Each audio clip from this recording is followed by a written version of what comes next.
share the message and the feeling, the musical numbers that they have practiced and that they can feel good about their performances.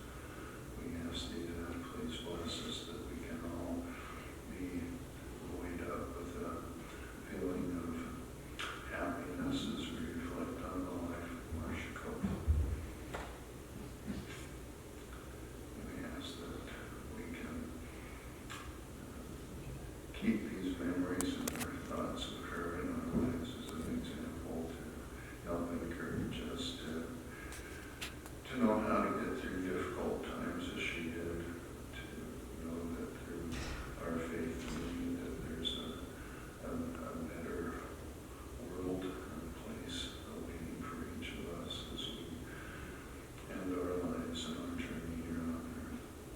We are grateful for our association with her and the wonderful mother and wife and sister and friend that she was.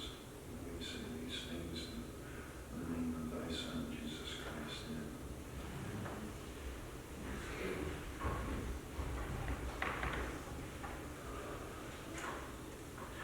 We'll now hear from Sharon Frolick, who will give Marsha the life sketch.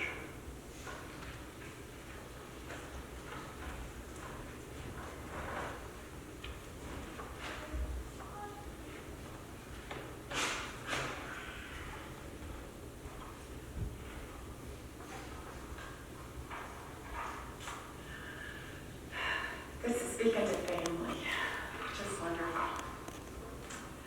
Marsha Green was born to Dean Byington Coffin and Irma Jean Chapman Coffin on December 30th, 1948 at 10:23 a.m. in the St. Anthony Hospital in Pocatello, Idaho. Dad always said that Marsha was born during the worst snowstorm the area had seen for years. Marsha was perfectly healthy and happy, but her mom, Jean, had a really rough time because her appendix ruptured while she was in labor. This caused a hospital stay for several weeks. So while Mom, Jean, was recovering, Marsha became adopted by the doctors and the nurses of the hospital, who called her their little redhead. When they left the hospital, they moved in with Grandma Chapman in Moreland. Grandma Chapman had died a few months prior, and Marsha's dad was helping to run the farm. The farm was sold by Grandma Chapman, so they moved around to different homes for the first 3 or 4 years of Marsha's life. On January 25th, 1951, Vicki Lynn was born and brought the family count to the number of 4. Marsha wrote some of her life history for us when she was a teenager. So I'd like to include that portion in her own words. Quote, "Sometime during my 3rd year, I was bouncing across the back seat of the car, remarking how badly I had to go to Mrs. Murphy's," which meant she had to go to the bathroom. Okay. "When, as she was reaching home, I grabbed the door handle and I fell out of the car head over heels." Unquote. Now, fortunately, her hair was done up in some really long braid buns on her head. So she skidded down the pavement of the road on her braids, riding primarily on that hair. Marsha continued, "I awoke in the hospital, bewildered, scalped, scratched, and found I didn't have to go to the bathroom anymore." Around 1952, we moved to Hamer, Idaho. I can remember this because I lost my rabbit, which was a pink and blue terry cloth bunny rabbit. We moved into the basement of my Aunt and Uncle Teeman till we could get our house built. I remember once that Vicki and I went wading in the garden without our clothes. When Mama came out and found our shoes, clothes, and cells buried in mud, man, did we get it. She didn't do much to Vicki because she wasn't very old, but she spanked me, put me in a diaper, stuck me in the crib, and gave me a bottle. She continues, "On the 30th of June, 1952, Randy was born, raising the total to 5. I started school in 1955, which was quite a new experience, considering I was the oldest. During this first year, I made friends, which have lasted me ages. I also became acquainted with the school and my teacher, Mrs. Williams, who I still have the greatest respect for. During this first year, I became rather embarrassed because I couldn't tie my shoes and I had to have Del Murdoch tie them for me. In school, we finger painted, which was quite an enjoyable thing, even though it was messy. On January 29, 1956, Sharon Ann was born. When she was born, we were building our house and I was in school. So Mom and the kids went to visit Grandma Chapman's and left Daddy and I home. I stayed with the Tiemans and was always getting bawled out for sticking the sugar spoon in my cereal. Every weekend, Daddy and I went to see Mama. And during those couple of weeks, I wished for the weekends awfully hard. I was baptized the 30th of March, 1957. I remember this as one of the greatest and worthwhile things that happened to me within my first few years of school. After I was baptized, I remember making a gasping sound as I came up out of the baptismal water. I was so embarrassed, and the other kids didn't help much because they just laughed. The next year of school, I went to Tarleton. I had a rather rough time making friends, but in time made plenty. I started with the 6th grade at Tarleton, but later went to Hamer again. On December 3rd, 1960, Stephen was born, raising the total this time to 7. In the 7th grade, Tarleton came to Hamer because of a lack of classrooms. During this year, we started MIA, which was Mutual Improvement Association at the church, which was a relief and interesting. In the 8th grade, Tarleton continued to come to Hamer for school. I remember we had a blast that year, but I can't remember all that we did. The 9th grade was quite different than grade school. We went to the high school at Tarleton, and the teachers and system were both new and strange. During the first year in high school, we learned that we had to work to achieve not only good grades, but social standing. Altogether, we had a very enjoyable year, except for when the final grades came out. During the following summer of 1964, I went to camp for the 3rd time. I enjoyed it immensely, even though it rained, because before we had our tents out, and it froze every night. I remember studying for the first day test, taking it, and flunked it. We really thought we were smart until then. During my sophomore year, I tried very hard to get better grades than the year before, and I ended up on the B honor roll. During this year, very little happened, and when we got together, we decided it had been extremely boring. During the latter part of my sophomore year, I received my patriarchal blessing, which was quite thrilling.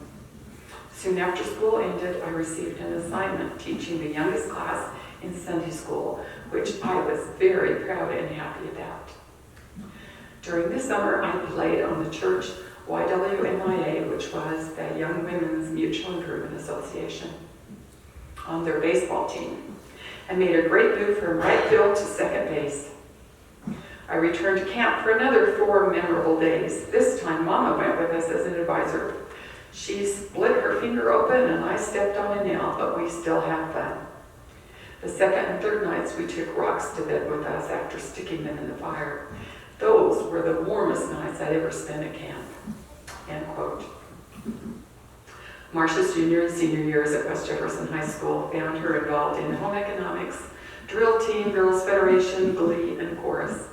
She wasn't able to be on the drill team squad because they had a height limit and she was too tall. So instead, she was an assistant to the drill team by managing their uniform schedules and other things the support person would do. She was amazing at it and loved it. She was always practicing choir songs also for school by singing them in the car as we traveled or around the house. The whole family would usually end up singing along with her. She had a lovely singing voice. Those growing up years were hard work and busy on the farm. Marsha, the oldest, was expected to assist with the farming, animal care, household chores, tending of the younger siblings, and took on adult responsibilities in the family long before she was actually an adult. When she was still little, Dad needed help in the field with the tractor and the truck. Marsha was fitted with wooden blocks tied to her shoes in order to reach the pedals and still be able to steer. However, she didn't have the body weight to push the pedals down. So having her help in this manner was abandoned, and she was made the caretaker of Vicky and Randy, who were still in diapers, Randy was anyway, while Mom helped in the fields.